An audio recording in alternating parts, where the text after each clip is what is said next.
This is Reshmi from Kolkata, West Bengal, and I am going to put forth my observation about the National Education Policy 2020. National Education Policy has suggested a lot of changes in the education system of our country. We appreciate that early childhood care and education has become a part of our education, and the age has been extended from 14 years to 18 years.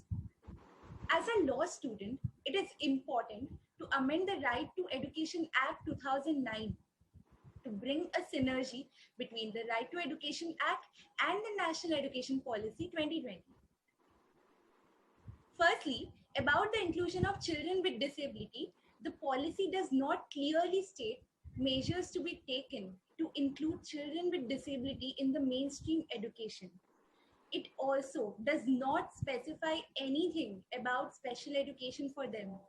Though we always want inclusive education, but need for special support in the form of special education in the initial stage is always important for the total development of a disabled child. For some, special education is the only option due to the nature and severity of their disability.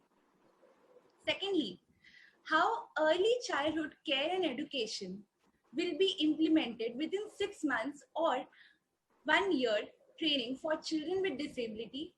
Can such a short period prepare someone to handle different needs of children with disability?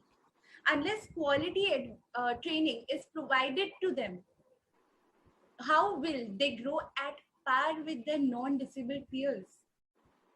Thirdly, a special joint task force will be created involving various ministries to ensure early childhood care and education for children. But the disability department, such as the Ministry of Social Justice and Empowerment, is not a part of this task force. How will the needs of these children in this age group to be addressed? Fourthly, Section 5.9 discusses about the infrastructure that and mentions children with disability, but it does not talk about the infrastructure being accessible. It says adequate and safe infrastructure, including working toilets and clean drinking water, etc., has to be provided, but the word accessible is missing in this case. We appreciate that the assistive device has been mentioned for children in school, but assistive devices are needed much earlier for a child with disability. A deaf child can use hearing aids or cochlear implantations from a few months of age. We highly appreciate that National Education Policy has given importance to Indian Sign Language for children with deafness. The deaf, hard of hearing, and the deafblind children will find this highly useful. But the worry is when there is a government institution, Indian Sign Language Research and Training, why responsibility with NIOS? Will these group of children be pushed to NIOS? On the contrary, sign language will become an optional language for all children in school, as long as ISL will be used only by deaf or deafblind people.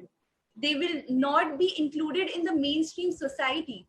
It has to become an accepted language within the community.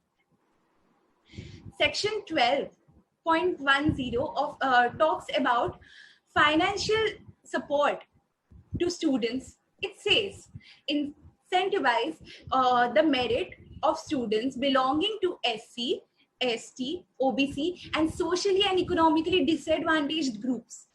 It mentions other categories, but excludes disability.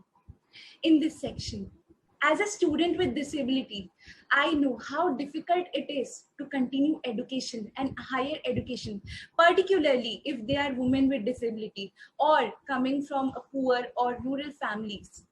We hope that students with disabilities will be included appropriately within the purview of this section.